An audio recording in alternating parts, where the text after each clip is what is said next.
Hello, I'm Paul Beckwith. Whenever Jennifer Francis is involved in a paper as a co-author or principal author, I generally pay attention to those papers because she's been studying the jet stream behavior for many, many years and examining how the Arctic warming is causing great polar temperature amplification, which has greatly enhanced warming at higher latitudes, and that's lowered the temperature gradients to the lower latitudes, and therefore caused the jet stream to slow down and get wavier and get stuck in place and cause extreme weather events around the planet. So she's still involved in a lot of that research, and a new paper came out just a week or so ago, which I want to discuss, and it looks at the influence of the high latitude blocking of the jet streams. It looks at why and how often that happens, and it ties it to the something called the Northern Stratospheric polar vortex, the vortex up in the stratosphere. So it basically looks at the coupling between the lower atmosphere, the troposphere, and the upper atmosphere, the stratosphere, and it looks at how those interactions result in these cold air outbreaks at lower latitudes. And it ties that in, as I said, to the Arctic temperature amplification and the general global warming picture. Now, there's a whole bunch of authors on this paper. It's very detailed and very complex.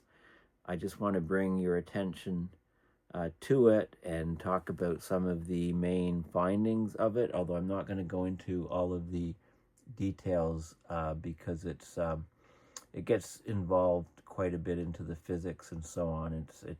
It's not an easy paper to understand.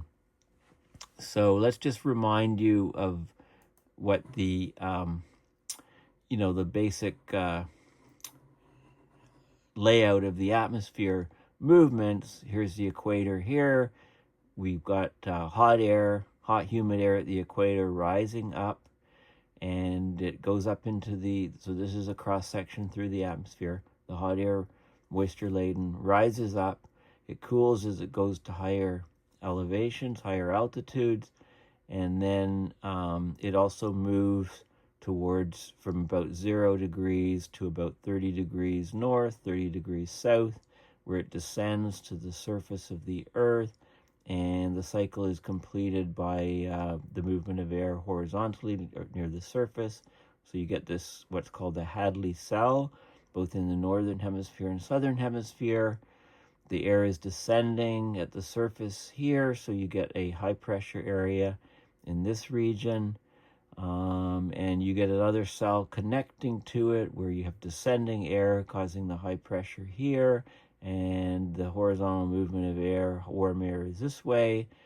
So you get a second loop here. This is called the mid-latitude cell or the Ferrel cell, and the air is rising here at about 60 degrees north, so you get a low pressure area over here, and the rising air comes up and circulates right up to the North Pole, and descends down here, so you get a high pressure area right at the North Pole and a lower pressure area here. And this is a polar cell in both hemispheres. We can talk about, so in the Northern Hemisphere we generally get westerly winds, and we get the trade winds in the equatorial regions, and there's symmetry from one hemisphere to the other. So this is the sort of dynamics of the atmosphere. Now, this is the article that came out on December 11th in phys.org news, physics.org news. Study finds the Arctic warming is tied to severe cold spells in the UK and Europe. So these cold spells, when they happen, can be very expensive economically. They can paralyze economies, and they surprise people because, generally we're getting much, much more warming. So when we get a severe cold spell, people are saying, well, what's going on? So this study looks at it, and I'll explain. Basically, this is the central, CE, central eastern US. This is the cold air outbreaks, if you like, trends. So, we're getting a general reduction of cold air outbreaks at lower latitudes, but when the events occur, the strength can be actually quite severe. So this is a trend line from 1960 to 2020. If you take the 1990 to 2020, basically, you can plot the trend line just for that. This is the same data here from 1990 to 2020, or you can take the data from 2000 to 2020, and you can see, since about 2000, you can see, well, it's a slight upward trend in the number of events, the number of cold air outbreaks at lower latitudes, although there's a lot fewer than there were in the 60s and 70s, okay? So that's what is basically showing. So this paper, is really asking questions, why are we getting more cold air outbreaks, or why aren't they declining even more in a warming world? If you look at the actual 2-meter temperature trends for these particular cold air outbreaks, you can see that this is Arctic trends of temperature. So it's getting much warmer in the Arctic. This is the Arctic temperature amplification, and this is the temperature -10 Celsius. This is the trends in temperature change per average sort of over 30 events looked at, and you can see the dots of all the different cold air outbreaks, and you can't see a general trend in the magnitude too much. I mean, looks like it might be shallowing a little bit. In this case, the temperature is slightly increasing over the last couple decades. The cold air outbreak is becoming a bit more severe. Okay, that's what that's showing. Okay, but what this really is it's looking at what's happening with the jet streams. How is that affecting things in the atmosphere?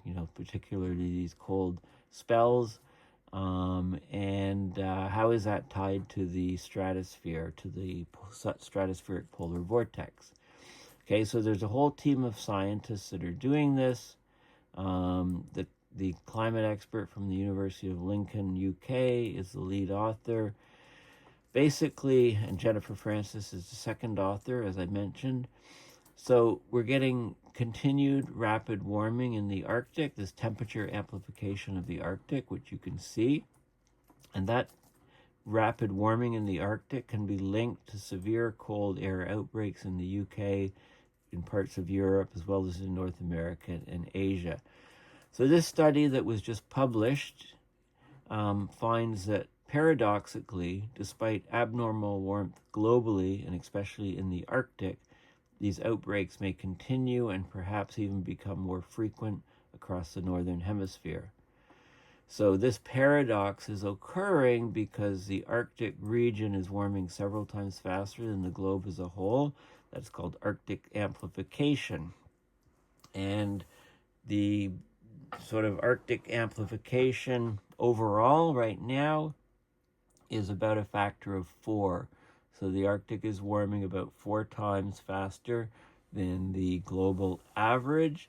Of course, if you go up to the higher Arctic, that factor is even larger. And it ties in with the stratospheric polar vortex, the SPV, stratospheric polar vortex. It's a mass of cold, whirling air.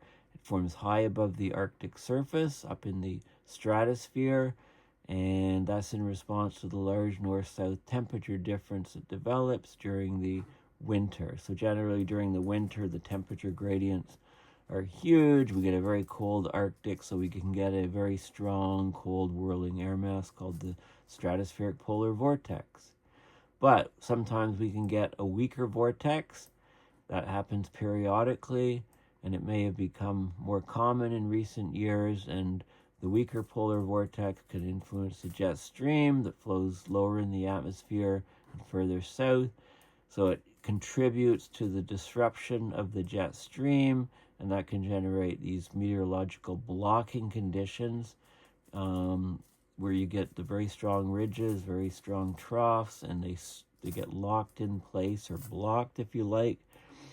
And in the ridges of the jet stream, the air can go very far north. You can get heat waves right into the Arctic, but of course that displaces cold air into the troughs, so you can get pockets of cold Arctic air plunging much further south than usual. Okay, so this is a review paper. It actually looks at all of the papers in the last while on the jet streams, on the stratospheric polar vortex, on the blocking, on Arctic temperature amplification, to try to connect all these things and say, well, how can we explain these cold air outbreaks? And if we can figure out the precursors to these cold air outbreaks, then that could help us do seasonal predictions, and we can predict for extreme weather to become more prepared, right? It also lets us understand how climate change is affecting the whole system. So the Edward Hanna, who's the lead author, he says that despite strong ongoing global warming, Northern Hemisphere mid-latitude regions in Eurasia and North America have continued to experience some surprisingly severe cold air outbreaks in winter in the last 10 to 20 years. Those outbreaks have caused major social and economic disruptions, are surprising to a lot of people. But these cold extremes should be becoming much rarer, as our overall planet warms. So it's surprising people. So they did a comprehensive literature review to look at all the recent literature, and then they did some new analysis of their own to try to find for an explanation. And, the Arctic may seem irrelevant and far away to most folks, but their findings say that profound changes in the Arctic could be affecting billions of people around the Northern Hemisphere. So this ties into the idea, what happens in the Arctic doesn't stay in the Arctic. So it's a play on, what happens. You've probably heard the expression, or maybe not, what happens in Vegas stays in Vegas. Well, what happens in the Arctic doesn't stay in the Arctic. It affects people all around the globe at lower latitudes. So, and then they give the usual line: to reverse these trends, it will take bold and rapid actions to reduce our burning of fossil fuels and the buildup of heat-trapping gases in the atmosphere. That's sort of a mandatory statement by the media and all of these climate articles, which is pretty silly, really. So what they do here is they look at all of the research that's been done by the literature review, they add to it, and they're specifically looking at interactions between the troposphere, which is the lowest layer of the atmosphere. It extends from the surface up to about 10 kilometers. It's where all the weather happens. It's actually, on average, about 11 kilometers above the surface, but that varies significantly from about 7 kilometers in the polar regions to about 17 kilometers at the equator. So that's quite a variation. Of course, above the troposphere, we have a layer called the tropopause, which is a dividing line, and then above that is the stratosphere. Okay, so and in the stratosphere, we have the stratospheric polar vortex. So the climate models and the observations and the work are trying to unravel different possible causes of the cold air outbreaks under climate change, also explain the changes in the atmosphere that drive these extreme weather events. So this has been research that's been going on for a long time, and this is, they quote Dr. Jennifer Francis, who's the second author on the paper. She's a senior scientist at Woodwell Climate Research Center in Massachusetts, U.S. She says that even though the globe is warming and cold records are falling less often, we're still seeing surprisingly severe cold spells that sometimes last for many days and invade regions unaccustomed to severe cold. Of course, that seems very counterintuitive, but there will be plenty of ice, snow, and frigid air in the Arctic winter for decades to come, and that cold can be displaced southward into heavily populated regions by Arctic heat waves. So these cold air outbreaks that occur are generally associated with an Arctic heat wave. The heat has to be distributed somewhere. It can't just vanish instantly, right? The cold air in the Arctic, so it's displaced and goes very, very far south. So there's a link to the paper. The paper is open source. So let's have a quick look at the paper. I'm going to focus on some of the images and the highlights of the paper because, like I say, it's a very complex paper. If you're really into physics and numerical analysis and computer modeling and stuff, it's all in this paper. Quite a few authors from all around the world. Again, it's called The Influence of High Latitude Blocking and the Northern Stratospheric Polar Vortex on Cold Air Outbreaks under Arctic Amplification of Global Warming. Okay, so they talk about, so basically, in the abstract, which is a summary of the paper, the results, etc., a synopsis, it's widely accepted that Arctic amplification, I call it Arctic temperature amplification, just to be clear. It's basically enhanced Arctic warming relative to global warming. So that increases, that increases these moderate cold air outbreaks, or CAOs, to the mid-latitudes. Some recent studies also argue that Arctic amplification over the last 30 years or so to the rest of the present century may contribute to more frequent severe winter weather, including disruptive cold spells. Well, this is what we're seeing. The observations are showing this. So to prepare society for future extreme weather events, we need to resolve whether this Arctic amplification and severe mid-latitude winter weather are coincidental or physically linked. Severe winter weather events in the northern continents are often related to a range of stratospheric polar vortex, SPV, configurations and atmospheric blocking. So it's not just the jet stream behavior, the waviness, the blocking, but it's also the behavior of the upper atmosphere, the stratospheric polar vortex winds, and what they're doing. And is the vortex shifting? Is it more over to Europe? Is it more over to North America? Is it split, etc.? So there's many dynamical drivers that are complex, they're not fully understood.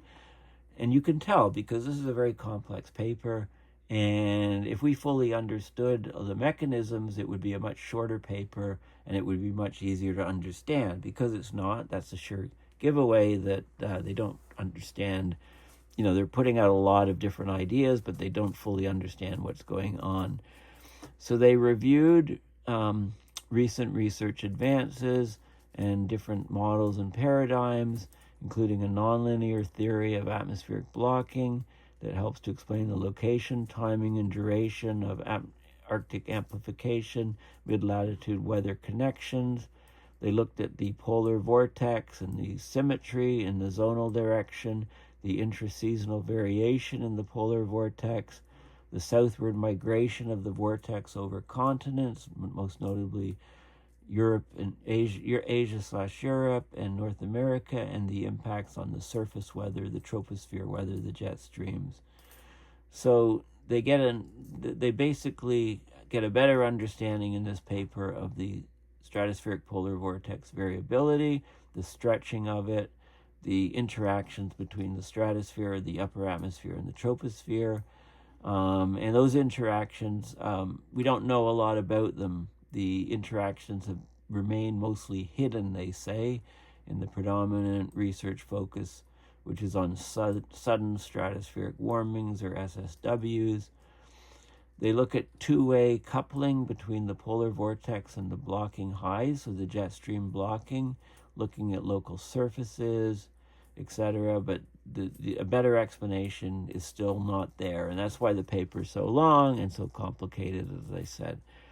They conclude that evidence exists for tropical preconditioning of Arctic mid-latitude climate linkages. So the tropics are important. We can't just look at the Northern Hemisphere at the jet streams in the troposphere and at the stratospheric winds, the stratospheric polar vortex. We also have to consider the tropics, and so therefore we have to consider things like the ENSO, El Nino, La Nina.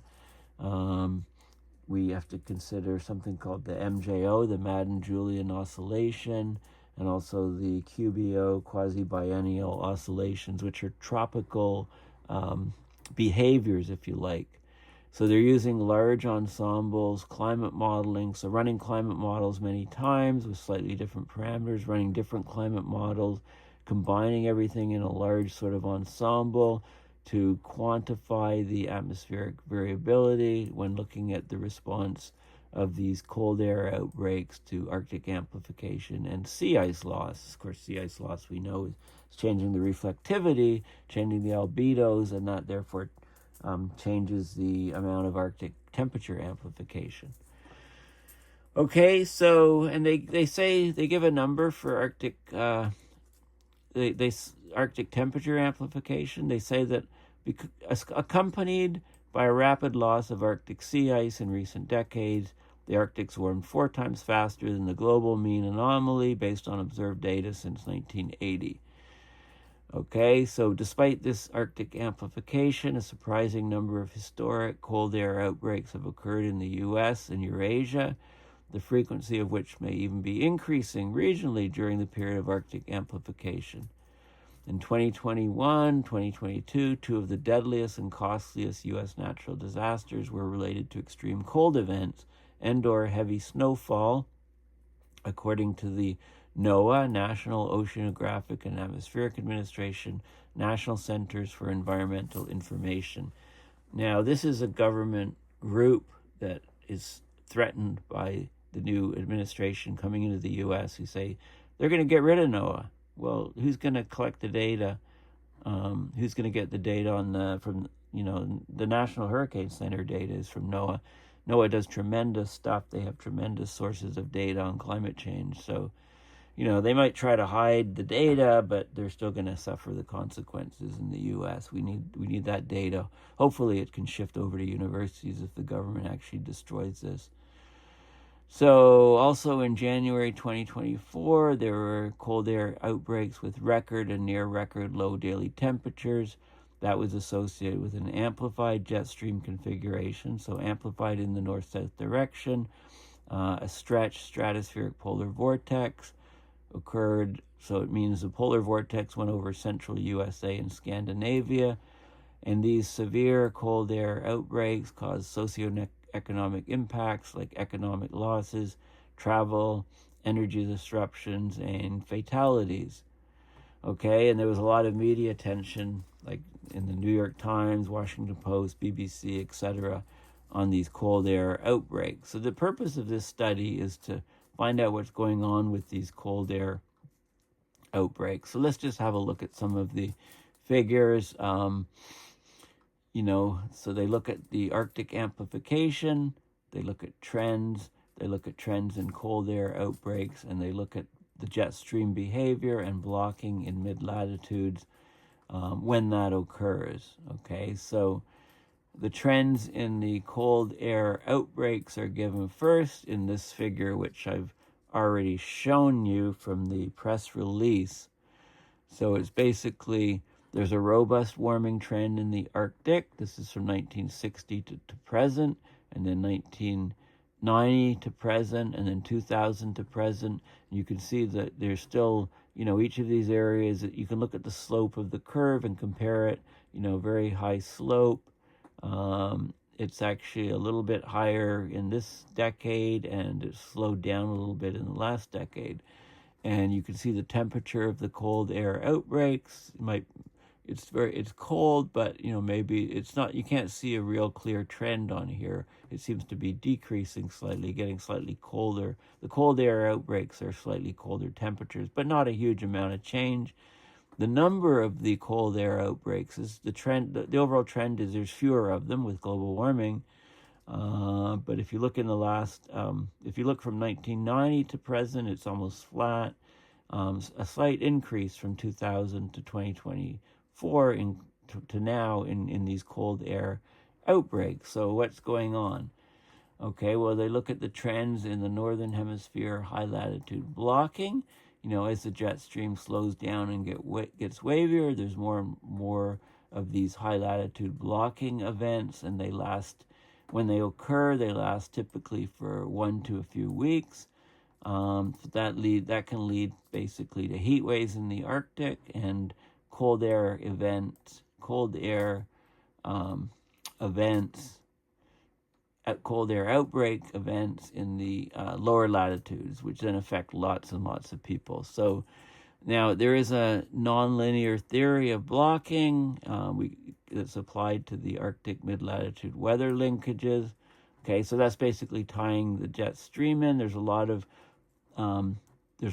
meteorology, a lot of physics, a lot of math that goes into our understanding. I mean, there is very rapid Arctic warming. That's the Arctic temperature amplification. And that means that basically the temperature gradient to lower latitudes is lower, so the jet stream gets the temperature difference is larger, so that means the jet stream gets wavier and wavier, and we can get strong Barent-Kara Sea warming is BKS, Eurasian cooling. You can get some different sort of situations occurring here, where different scenarios, and the net result is that you get extreme weather events occurring. You get extreme warming of the Arctic, which doesn't affect a lot of people because they're not living up there, but you get extreme. You get that's a strong ridge going up into the Arctic, and you can get a strong cooling at very low latitudes for a period of time in the trough of the jet stream. Because the jet stream is much wavier in the north-south direction, it's much more meridional. The effects are very significant and noticeable. So they look at the blocking frequencies in different places. This is blocking frequencies, so you can see there's more, the red is positive. We can get more and more blocking events affecting Europe and also affecting other places here. Okay, so you can see where the events are occurring. Basically, strong European blocking and strong, U.S., North America. And they give some examples of what the stratospheric polar vortex is doing. So displacements of it, strong displacements. This is an example where it moves from the pole. So it's basically generally circular symmetry, circulating around the North Pole in the Northern Hemisphere.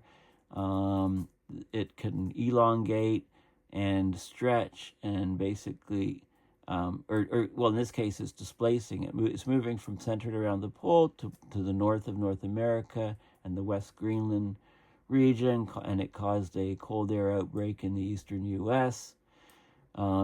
Here's an example where it stretched. The stratospheric polar vortex can stretch, can elongate, become more oval-shaped as opposed to circular.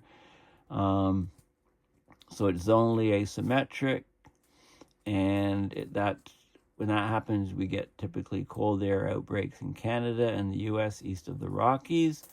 And then you can also have the stratospheric polar vortex splitting. So you can get a North American cold wave and then a simultaneous cold wave in Eurasia if the stratospheric polar vortex splits. Okay, so they look at the behavior of what is happening from the reanalysis data and then from modeling. So this is an example of the vortex being very elongated. Here it's weakening. Then it can actually be, and this is what we can see, the resulting temperature at the surface. So as it's moving this way, it can get very cold over here. As it's weakening here, it can get cold here and here, and so on. There's different configurations. It can also stretch this, and it can split. We know about these sudden stratospheric warming events that can occur, And this is some of the these are some of the overall effects that can happen. This is late fall to early winter, Arctic amplification. It amplifies the natural standing wave over Eurasia of the jet stream, can lead to mid to late winter wave amplification over North America. So this is before the Arctic change. Okay, this was the usual state where we get a low polar vortex basically over the Arctic, cold over the Arctic, warm at lower latitudes, and there'd be a jet stream here, which was damped in the north-south direction. So it wasn't very zonal, much less meridional, but there was some wave structure here. And there'd be, it shows upward wave energy here, warm, damp jet stream, those type of, and this is through the season. So this would be in November, and this would be in January. So slight changes in the configuration, but generally a cold Arctic, warmer, lower latitudes. But because of the great warming of the Arctic, the huge Arctic temperature amplification, we now have this situation. So this is in October, for example. You get a very meridional jet stream, right? The waves travel far to the north, and go far to the south, and under the ridges of the jet stream, you get high pressure, very, very warm temperatures. And in the troughs of the jet stream, you get cold temperatures. So you get a displacement of the warm-cold pattern here. And this sends these upward wave energies upward into the higher altitudes, and then it can disrupt the polar vortex in the stratosphere, which circles the Arctic. And in this case, it's showing a stretching of the polar vortex. So then you can get if you've got an upward movement over Asia, then it can actually reflect off the polar vortex and then descend over North America. So the cold air, you can get a cold air outbreak over North America. So the jet stream configuration then looks this way, and you get a warmer Arctic and a colder outbreak over North America. Okay, so you get these weird interactions happening between the Rossby waves, the jet streams in the lower atmosphere, and the polar vortex in the stratosphere. Okay, and the polar vortex changes, has variability throughout the year, but it's changing significantly with climate change. Here it's showing an elongated pattern. It can also shift, displace, and it can also split into two. So this is some of the types of stuff that can occur with and there's a problem with this figure because there's no different. They show there's a couple things that can happen. The polar vortex, normally centered here and circular, can displace. So it's displacing over Europe. It's causing a European cold wave and a warmer North America, right? So instead of the heat being symmetric about the North Pole, the cold air can head towards Eurasia, so it's warming in North America. We can see that with the displacement. Displacement split type, I don't see any difference. This figure is identical to this one. I don't think it should be. I think they made a mistake in the figure. This one shows the polar vortex splitting. So you can get cold air going this way in the stratosphere, cold air going this way. That can lead to a jet stream trough, both over Europe and over North America at the same time. So you can get simultaneous cold waves, cold outbreaks in Eurasia and North America at the same time with a split type jet stream. So this is saying pre-warming, and this is before you get sort of these are sudden stratospheric warming events, and this is pre-warming and post-warming, relative to the sudden stratospheric event occurring. So in this case, you can get warmer temperatures here and colder temperatures here. And you can get much warmer temperatures and frequent cold waves here if you get a splitting, displacement and splitting, or just splitting. And again, there's not a whole lot of difference in the stratospheric images here. So it's kind of, I think they need more explanation in this figure. And there's different metrics to identify the stratospheric polar vortex. It looks at preconditions. There's data here through the months going up in the atmosphere at different, so October through April, different temperature, pressures, air pressures, and data on through the atmosphere, and then maps, etc. Try to look at the statistics and how significant things are. This is sort of, I want to keep it more general here. So this figure is showing there's something called the stratosphere-troposphere oscillation. They're trying to look at the connections between the jet streams patterns and the polar vortex patterns.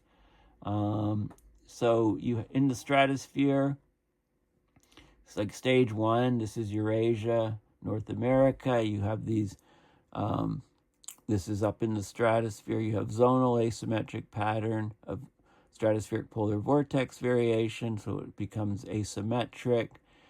Then you can get this, movement or displacement or stretching or splitting of the stratospheric polar vortex. Then you get coupling to the lower elevations, to the troposphere. You get coupling to the jet streams. You can get these so-called wave reflections. So that can, a warm Eurasia can then lead to a cold North America and vice versa. Or you can have both of them being cold if you get a splitting of the stratospheric polar vortex. So there's coupling both ways, coupling from the jet streams up to the stratosphere and the stratosphere down to the jet streams. So it's trying to show these different interactions. Again, this is not an easy paper to understand.